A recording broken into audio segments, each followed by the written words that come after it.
It is said that all men must face a crucible, a testing which transforms us, hardens us, improves us, or destroys us should we be found wanting.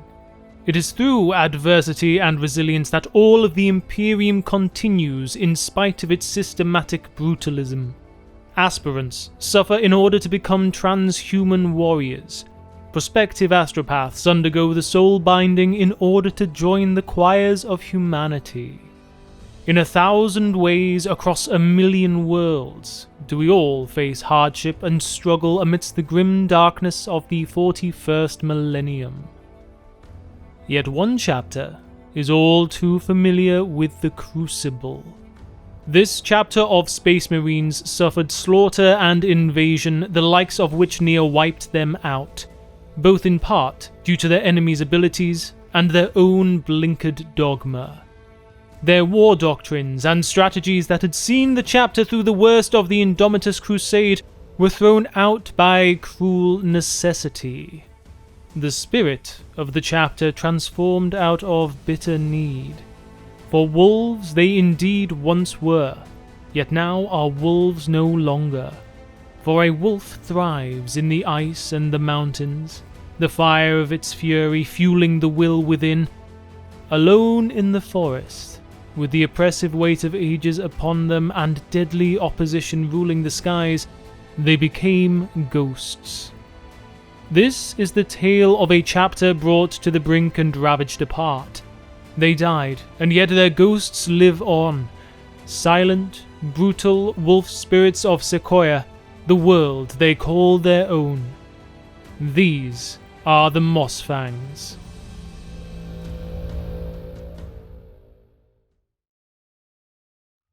Hello and welcome to the channel. My name is Azazel.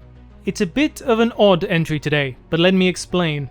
So while my other videos are dedicated to getting the official lore of Warhammer 40k correct, as much as I can at least, why am I making a video on a non-canon homebrew chapter of Space Marines?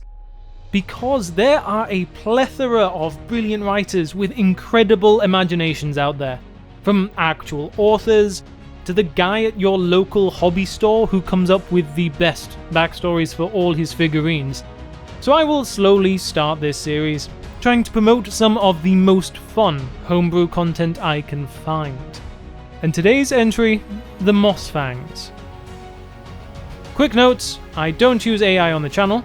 Drop a like, comment and sub if you can, and it goes without saying that nothing in this entry is official lore. So don't snipe about me misleading people. Now, steel your hearts and gird your minds as we enter the most horrific place imaginable.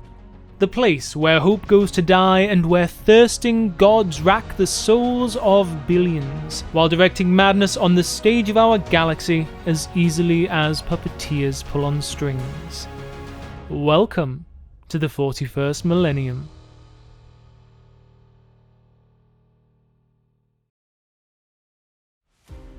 The Mosfangs are among a number of Space Marine chapters that were formed following the Indomitus Crusade.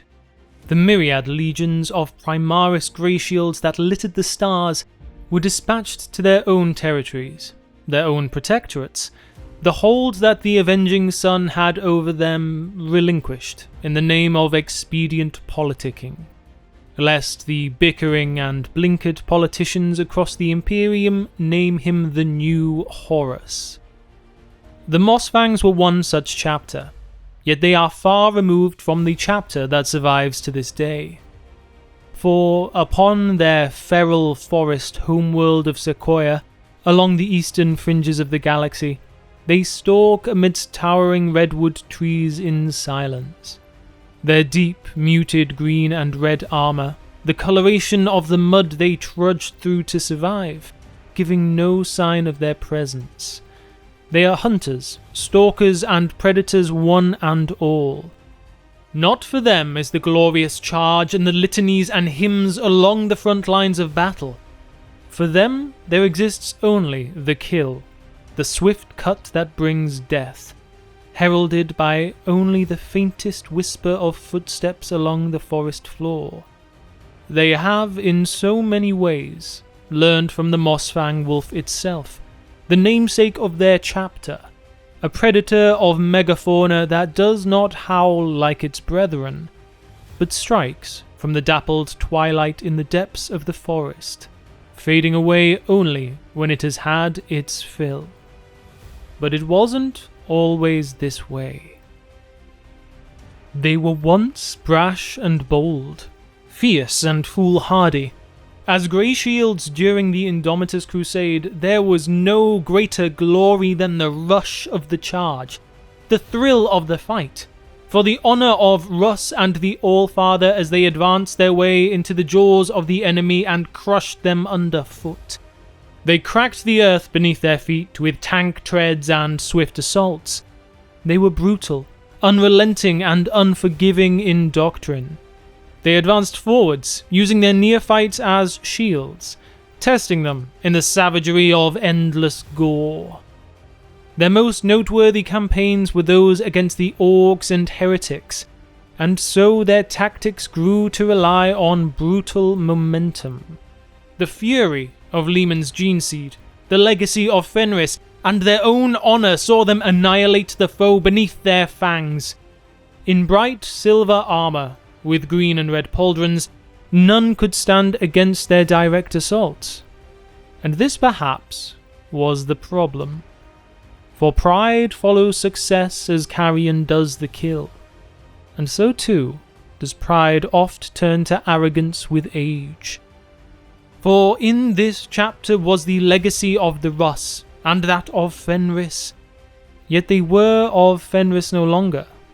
Nor would they ever be space wolves, forever successors, forever descendants.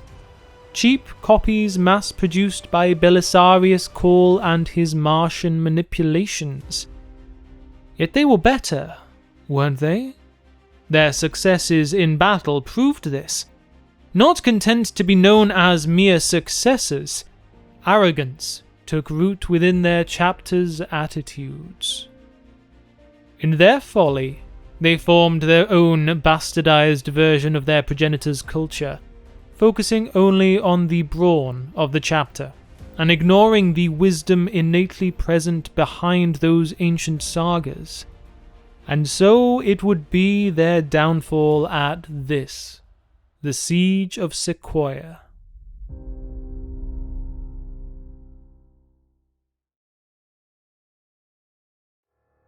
Sequoia, homeworld of the Mosfangs chapter. Their fortress, the Spear of Sequoia, reminiscent of the Fang on Fenris. The pinnacle of this mighty bastion of the chapter extends far above even the most enormous of megaflora on the planet. Surrounded by a pristine lake, the bottom levels of the spear extend far into the planet, where now it blends with the planet itself, the outer walls becoming enclosed with local vines and plant life, its walls offering succor to the native avian species. Before the siege, it was a pristine fortress of the Mosfangs' might, a blade of steel-coloured ceramite, a fearsome sight to behold, yet something blatantly out of place amidst the canopies of the planet, an apt metaphor for the Mosfangs themselves.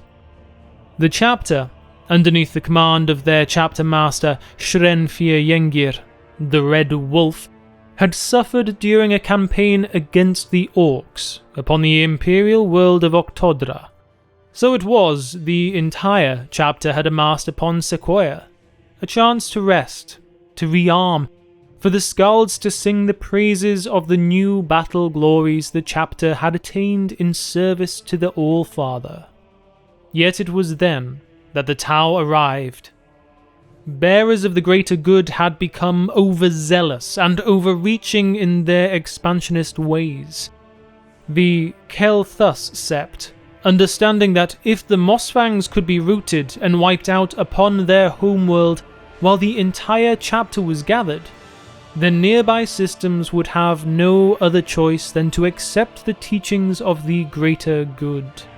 This one single battle would see the Tau expand their borders far more quickly than they would have by any other means.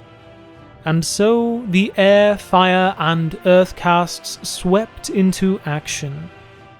The Tau fleet destroyed the vast majority of the Mosfang orbital support, while their troops landed on the surface of Sequoia and established a forward operating base. Earth engineers installed and prepared logistical and military hardware, while Fire Warrior teams worked to clear the surroundings and secure their beachhead, massacring all of the native Sequoian tribes standing in their way. The Mosfangs were alone. Cut off from orbital support, the entirety of the chapter was in the spear and its immediate surroundings. This would finish by blade and bolter. There was no other way. The weak Tau had come to their homeworld, their Sequoia. They had dared to engage the scions of the Russ, and by the Allfather they would pay for their impunity. The Red Wolf, Shrenfir Yengir, chapter master of the Mosfangs and a veteran of 100 bloody campaigns in the years post-Indomitus, took with him his battle companies, the remainder of which there were very few after their losses against the Orcs in their previous campaign, would maintain the Spear of Sequoia and ensure it stayed free from Tau counterattack. These forces would contain various Wolf Lords, and most notably a large contingent of the 10th Company. After all, what the Red Wolf planned now did not require support from the Scouts. He knew where the enemy were, and with him came a force capable of crushing anything the enemies of the Allfather could send against him. And they looked glorious. Hundreds of battle brothers garbed in the blue steel of their chapter. Trophies and trinkets adorning their armor and weapons. Glories from a dozen battles. Runic inscriptions of heroic deeds performed. And at their head, Shrenfir Yengir, whose gaze could freeze the hardest of hearts, and whose weapons had known the taste of blood 1,000 times over. They charged, without cunning, without guile, a force of transhuman warriors armed and armored in the Emperor's finest of technologies and gifts. A howling pack of wolves that thought only of the kill. Their assault fell directly onto the Tau lines. Yet the Tau were no fools. Their forward base of operations was far more secure than they had revealed. They had watched and waited and prepared for what had been a glorious charge turned into a rout as the Tau opened fire on the killing fields they had prepared. Drone strikes fell from above the Mosfangs, hidden within the canopy. Explosive drones that had buried themselves beneath the loam of the forest floor erupted in unstable plasma reactions that vaporized Astartes too close to them. Markalites from Pathfinders allowed Fire Warrior teams and entrenched broadside battlesuits to unleash fusillades of devastating accuracy and destruction. Shrenfir Yengir led 578 of his chapter brethren that day. None lived to speak of his failures. The heart of the Mosfangs chapter had been torn away in a single engagement. What survived were merely remnants, a skeleton of a chapter, several Wolf Lords, a smattering of Astartes, and a contingent of the 10th Company, who had, in a similar vein, lost their own Wolf Lord.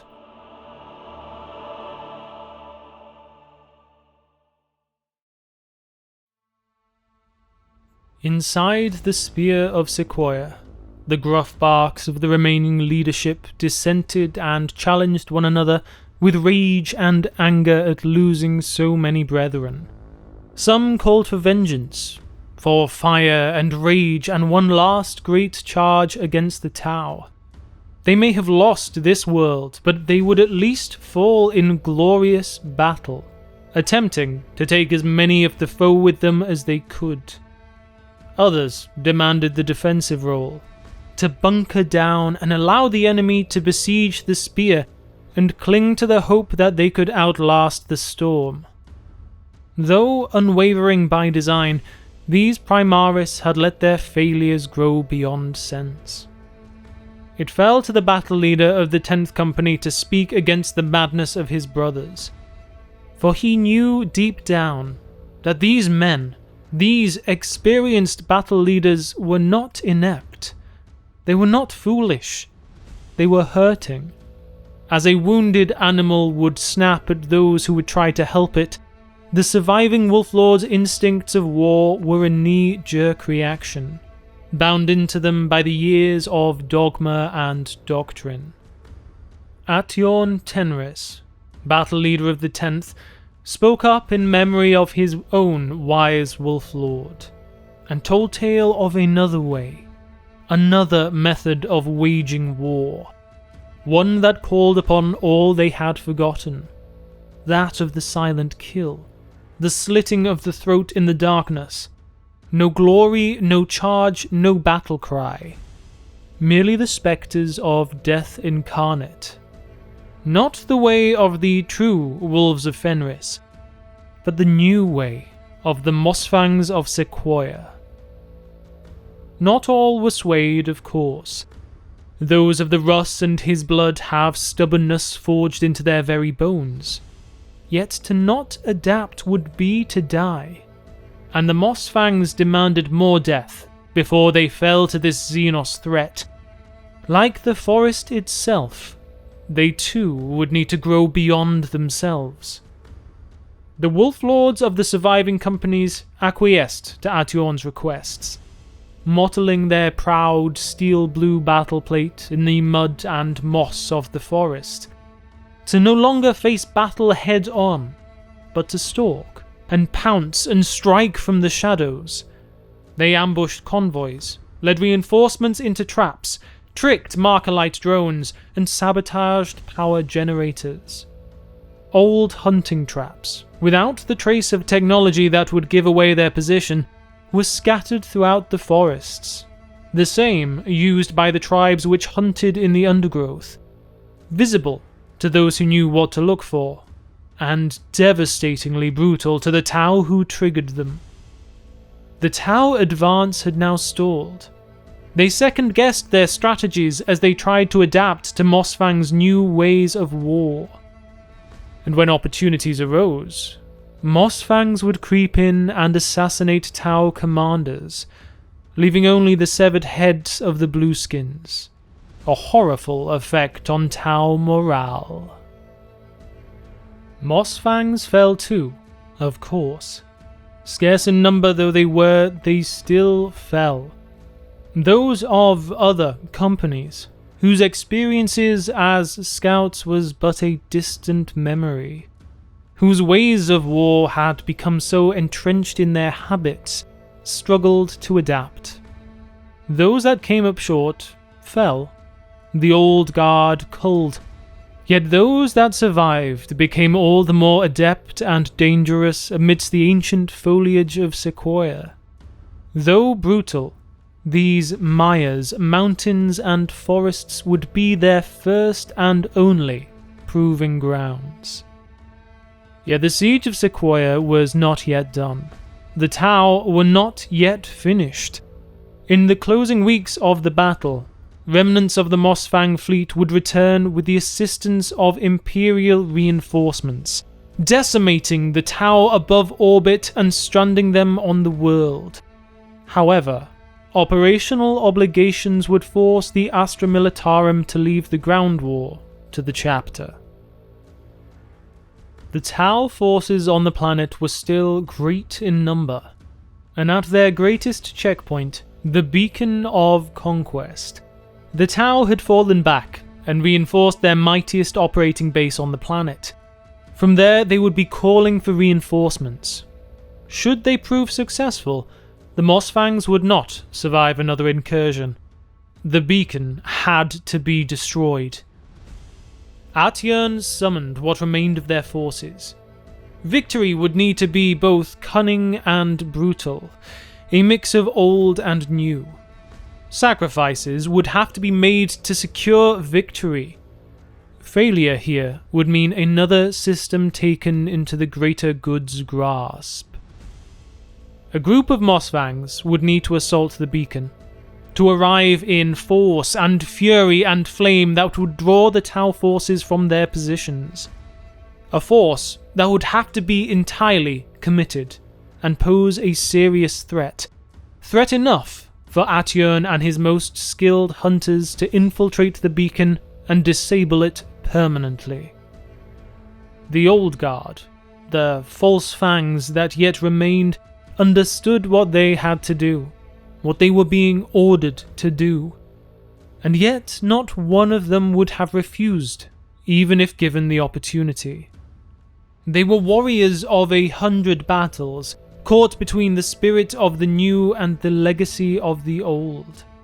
The glories of the past and the change that the future required. This night would lay the bedrock of the new world, one where strength alone was not enough. The Night of the Fang would ensure a reclaimed land. One last charge, the only way they knew how. They cleaned off the mud and the lichen from their armor, restored their Mosfang steel blue ceramite, and like the tales of gleaming knights of old, they would face their last charge not as forest spirits, but as wolves of Russ. They would advance, fangs bared, a song on their lips and fury in their hearts, laughing as the Tau pulse rifles and ion beams shattered skulls and pierced their lungs. The pride of the old ways would sacrifice themselves so that the roots of the new would take hold. As they charged, Atyern and his men infiltrated the beacon. The Tau commander Viorvash had remained behind the front lines, his concentration bent on the feeds he was receiving, watching the false fangs die in their glorious final charge. His neck was cut before he registered any enemy. Atyern and his men reduced the technologies of the beacon to broken wires and scrap metal within moments. Melter charges, sending spires of white collapsing, firmly cutting off any possibility of Tau reinforcements. Atyern and his chosen few listened to the sounds and tremors of the battle nearby. His battle brothers dying amidst the gun lines of the Tau in sordid glory. Retrieving the head of Commander Viorvash, Atyern and his men approached the Tau lines from behind them. For the first time since the siege had begun, Atyern cried out at the foe, drawing their attention upon himself as he brandished the head of their fallen commander. The Tau, now surrounded on both sides, their commander fallen, their reinforcements cut off, merely gazed in horror as Atyern and his men joined the false fangs and fell upon the enemy with a bloodlust and rage that echoed the pain the Mosfangs had endured. There would be moments, Atyern understood, that the old fury of the Mosfangs would be allowed its full reign. This was one of them, as he quenched the anger within him with the blood of the invaders. The siege would continue on as pockets of Tau resistance were put down, often before they even knew the wolves were there. Years of war and death refined them. Traps and terror and coordinated ambushes exploiting Tau reliance on technology made the Mosfangs the finest bushmen on the eastern fringe. Atyern would go on to become chapter Jarl of the Mosfangs and become known as the Ghost of Sequoia, and with him would come a brand new guidance for the Battle Brethren. The control of spirit of the glories of the past, the fulfillment of objective over braggatism, the reverence for the forests that gave them life and secured them from death. Under his command, the Spear of Sequoia became utterly unlike it was before. Yet there is one final place I will speak of here, the ossuary of echoes.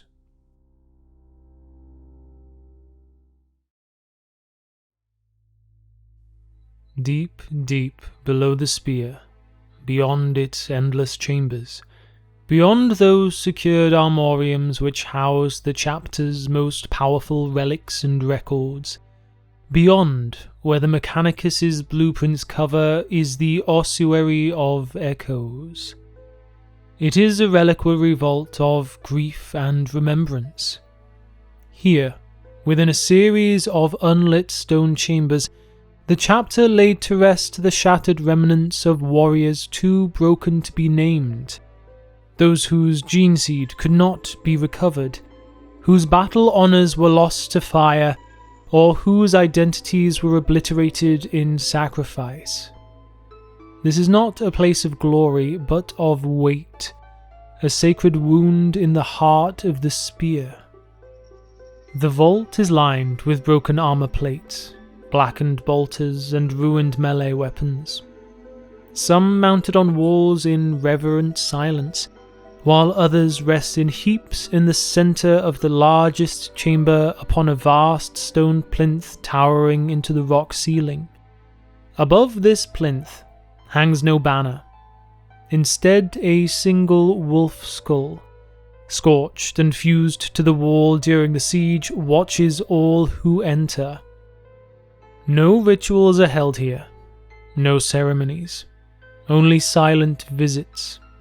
It is tradition among the First Company, the stalkers of brushwood, to descend into the ossuary before solitary deployment, leaving behind a token, a tooth, a broken knife, a seal of wax. Some return, many do not. To enter the ossuary is to walk among ghosts, not those who haunt, but those who still serve, in memory, in silence, and in the unbreakable weight beneath the feet of every Mosfang.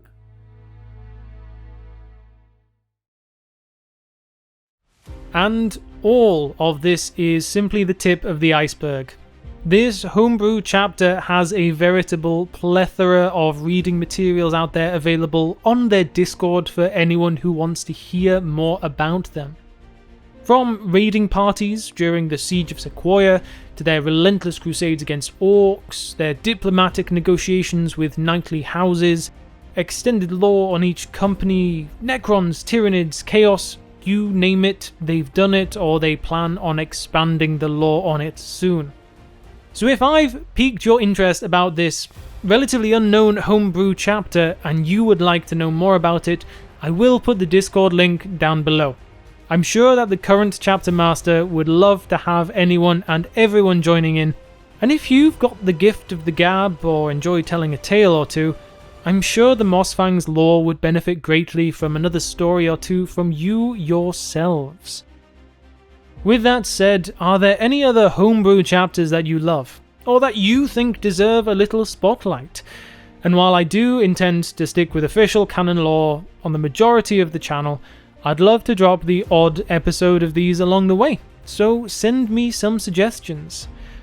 With that said, do drop a like, a comment, and a subscribe if I earned it, and I do hope you enjoyed some escapism from reality today. For that's why we are all here, isn't it? Until next time.